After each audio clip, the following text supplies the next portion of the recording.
Hello दोस्तों, मैं सचिन अरोड़ा दिल्ली गांधीनगर किराएदार यूनियन से। दोस्तों, मैं अपना परिचय आपको पहले भी अपनी पहली वीडियो में भी दे चुका हूं। दोस्तों, मैं गांधीनगर में पिछले 15 साल से सन 2006 से मैं एज ए किराएदार काम कर रहा हूं।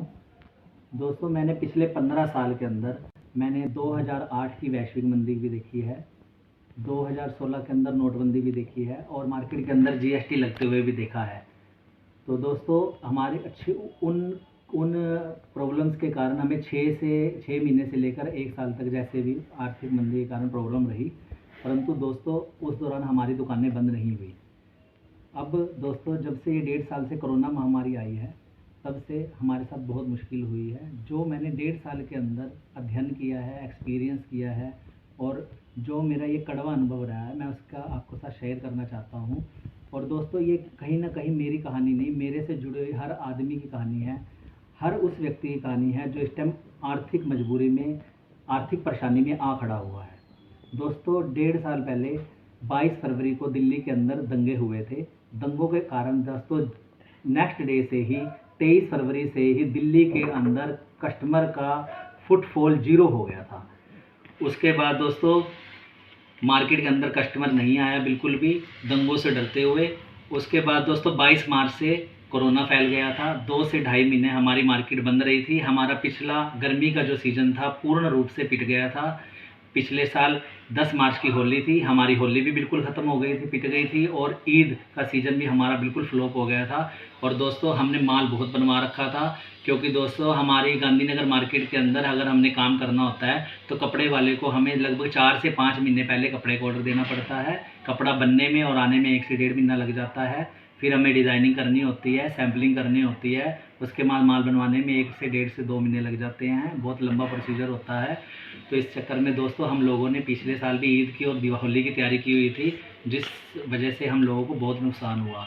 और दोस्तों हमारा गांधीनगर मार्केट के अंदर जो भी हम काम करते हैं, कपड़ा एक फैशनेबल आइटम है और उसके कारण दोस्तों हमें ईद पे जो हमने माल बनवाया था वो हम मैक्सिमम लोगों ने, क्योंकि ईद पे फंकी लुक बिकता है और दिवाली पे सोबर आइटमें बिकती हैं, उस चक्कर से हमें दोस्तों लॉकडाउन खुलने के बाद हमें या तो आधे अधूरे रेट पे वो माल बेचना पड़ा और या फिर लोट में हमें माल बेचना पड़ा।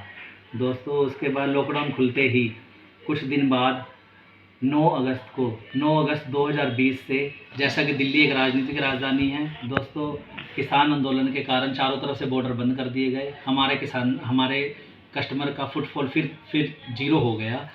तो दोस्तों पिछले साल पूरे साल 2020 के अंदर हमारी मार्केट के अंदर कस्टमर नहीं आया। और दोस्तों इस दौरान दोस्तों मैं इतना परेशान हो गया था, इतना डिप्रेशन में आ गया था। बट दोस्तों लॉकडाउन खुलने के बाद कुछ अगस्त सितंबर में मैंने हलचल देखी कि दुकानें इधर से उधर लोग चेंज कर रहे हैं। तो मैंने सोचा भी पता नहीं क्या बात हो रही है। तो मैंने भी सोचा कि दोस्तों मैं डीलर का काम कर लेता हूँ, कि अब मैं दुकान पे तो खाली बैठा हूँ, दुकान पे तो कस्टमर आ नहीं रहे। तो दोस्तों मैंने डीलर का काम करा 2-3 महीने। परंतु दोस्तों फिर जब मैंने देखा कि ये तो कोई प्रॉपर्टी तो बिक नहीं रही है, बट ये तो किराएदार एक दुकान खाली करके और दूसरी दुकान ले रहे हैं। तो दोस्तों मैंने फिर उस चीज़ की गहराई में गया तो मैंने देखा ये लोग तो सब आर्थिक रूप से परेशान हैं। तो दोस्तों मैंने 2-3 डीलिंग करवाई तो थी, पर मैंने किसी से कमीशन लेने की, किसी किराएदार से मेरी कमीशन लेने की दोस्तों हिम्मत नहीं हुई। उसके बाद दोस्तों मैं अपने काम में दोबारा से फिर लौट आया, मैंने प्रॉपर्टी का काम नहीं करा। उसके बाद दोस्तों जैसे ही दिसंबर जनवरी धीरे धीरे टाइम निकला, जनवरी फरवरी में टीवी में भी दिखाने लगे और थोड़ा थोड़ा माहौल ठीक होने लगा। टीवी में भी हमें बता दिया गया कि कोरोना भारत से ख़त्म हो चुका है। तो दोस्तों हम फिर दोबारा से गर्मी की तैयारी में लग गए। मेरे जो सप्लायर दोस्त हैं वो मुझे कहने लगे, सचिन भैया हमने पिछले साल अगर 20,000 पीस बनाए थे तो इस साल हम 40,000 पीस बनाएंगे, 50,000 पीस बनाएंगे। अपने पिछले साल जो हमने किराया अपने पल्ले से दिया है, लड़कों की तनख्वाहें अपने पल्लों से दी हैं, फैक्ट्रियों के किराए अपने पल्लों से दिए हैं, वो हम इस पर कवर करेंगे। तो दोस्तों हमने ज़ोरों शोरों से अपनी ईद की तैयारी, होली की तैयारी करनी शुरू कर दी, गर्मी के सीज़न की तैयारी करनी शुरू कर दी। और जैसे ही दोस्तों हम तैयारी कर रहे थे, दोस्तों 11 से 12 अप्रैल के लगभग रात को टीवी में आया कि कोरोना दिल्ली के अंदर इतना फैल चुका है। दोस्तों अचानक एकदम कोरोना इतना फैल चुका है, जैसे कि दोस्तों 5 डिग्री का जैसे भूकंप आ जाता है, वैसा भूकंप मैंने महसूस किया। उसके बाद दोस्तों जैसे ही 13 तारीख, 13 अप्रैल, 14 अप्रैल, 15 अप्रैल, 16 अप्रैल जैसे ही दोस्तों आए, तो दिन प्रतिदिन वो केस बढ़ते ही चले गए, सैकड़ों गुना बढ़ते ही चले गए। तो दोस्तों दिल्ली सरकार ने 17 तारीख को, दिल्ली को 17-18 को वीकली लॉकडाउन लगाया। 17 तारीख से हमारी मार्केट बंद हो गई।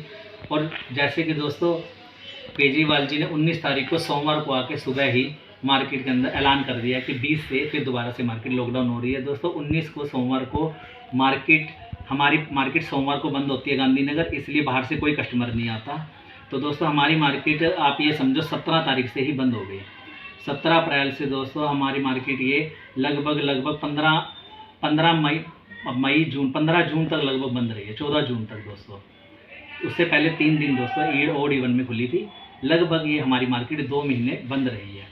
और दोस्तों जैसे ही मार्केट खुली, हम फिर परेशान तो थे ही, दुकानों पर जाके बैठने लगे, हमारे पास कस्टमर तो था ही नहीं। तो दोस्तों मैं सुबह टॉयलेट करने के लिए गया हुआ था, गांधीनगर मेन रोड के ऊपर दोस्तों भीड़ लगी हुई थी, 10, 15, 20 लोग खड़े थे। तो मैंने देखा पता नहीं क्या बात है। तो दोस्तों 9:45 बजे एक दुकानदार का चालान कट रहा था।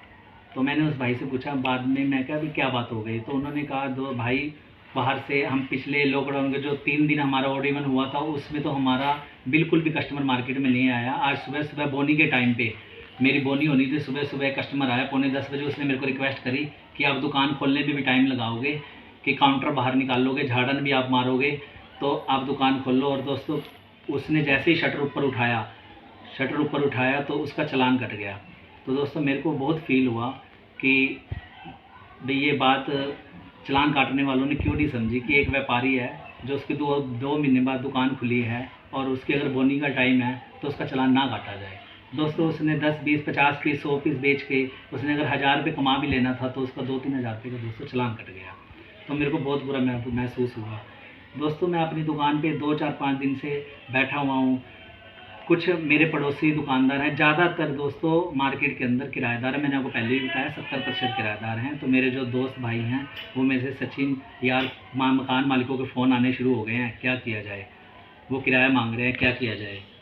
तो दोस्तों मैं पिछले 1 साल से डिप्रेशन में था, परेशान था दोस्तों। मैं भरा तो पड़ा ही था। तो दोस्तों उन्होंने मेरे को एक चिंगारी दे दी। तो दोस्तों मैंने अपनी गली के सभी किराएदार भाइयों को, 15-20 भाइयों को अपील की। मैंने कहा चलो यार हम प्रधान जी के पास चलते हैं और उनसे अनुरोध करते हैं कि जैसे उन्होंने पिछले साल एक सर्कुलर निकाला था कि लॉकडाउन का किराया माफ़ हो और आगे के लिए किराया कम कर दिया जाए। तो उस हिसाब से दोस्तों पिछले साल मकान मालिकों ने 2 महीने का किराया माफ़ किया था, पहली बार महामारी आई थी। और आगे के लिए 25,000 से कम का 25% किराया माफ़ किया था और 25,000 से ज़्यादा वालों का 33% किराया कम हुआ था दिसंबर तक के लिए।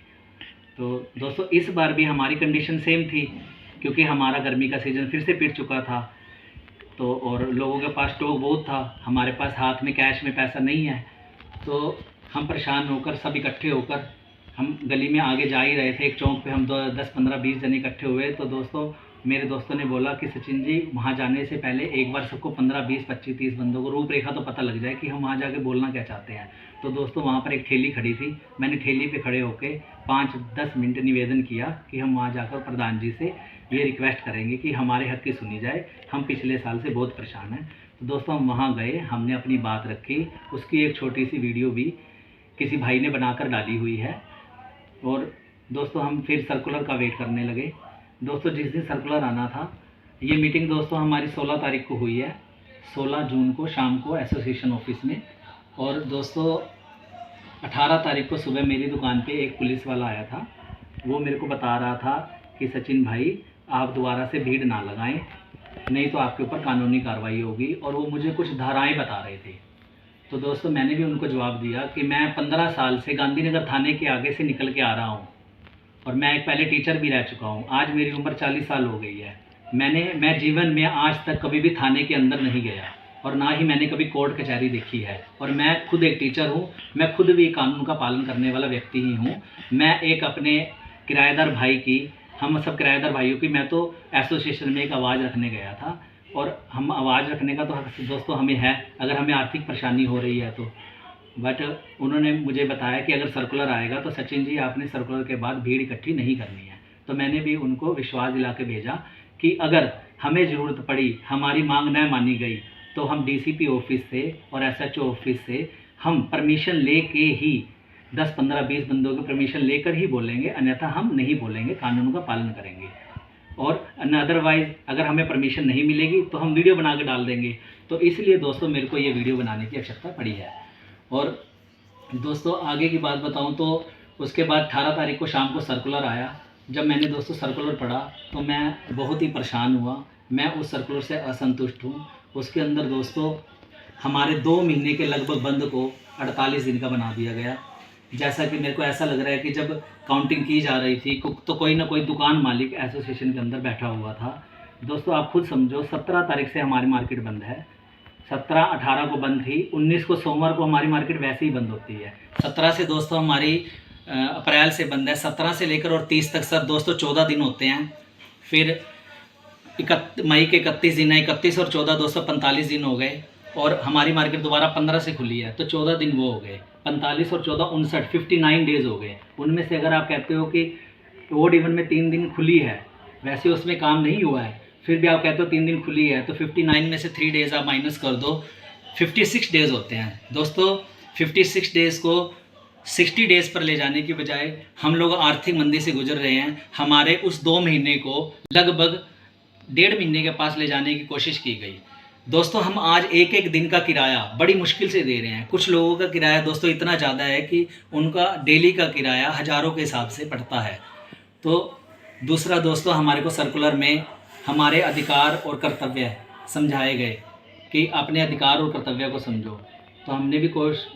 और तीसरा दोस्तों उसके अंदर सर्कुलर के अंदर जब मैंने पुलिस वाले कांस्टेबल को पहले ही बोल दिया था कि हम कानून का पालन करेंगे, तब भी उन्होंने सर्कुलर में निकाला कि अगर आप इकट्ठे होते हो तो कानून कार्रवाई की जाएगी। दोस्तों हम भी नहीं चाहते कि किसी प्रकार का कोरोना फैले और किसी भाई की क्षति हो। तो उसके बाद दोस्तों जब मैंने सर्कुलर में पढ़ा कि अपने अधिकार और कर्तव्यों के बारे में आपको भी जानना चाहिए, तो दोस्तों मैंने भी इसके बारे में मैंने बहुत अच्छी तरह से सर्कुलर को दोस्तों मैंने लगभग 10 से 15 से 20 बार मैंने उस सर्कुलर को पढ़ा है। फिर मैंने कहा ऐसा ना हो कि हम एक पक्ष की, हम जो यूनियन के 70-80 मेंबर हैं, हम एक ही तरफ की बात करती रहें, दूसरी बात को समझने की कोशिश ना करें। तो दोस्तों उसके बाद मैंने कहा कि 18 तारीख के बाद कि हमें मार्केट में घूमना चाहिए और सर्वे करना चाहिए कि वास्तव में ये परेशानी है या नहीं है, या हमारे 70-80 बंदों के साथ तो ये परेशानी नहीं है। दोस्तों 18 तारीख की रात को ही मेरा कोरोना वैक्सीन का मेरा स्लॉट बुक हो गया था। तो दोस्तों मैं वैक्सीन लगवाने के लिए सुबह गुड़गांवा गया था। और मैं दोस्तों आप यकीन मानो, मैं सुबह गुड़गांवा गया था 6-7 बजे, मेरा 9 से 11 स्लॉट लगना था।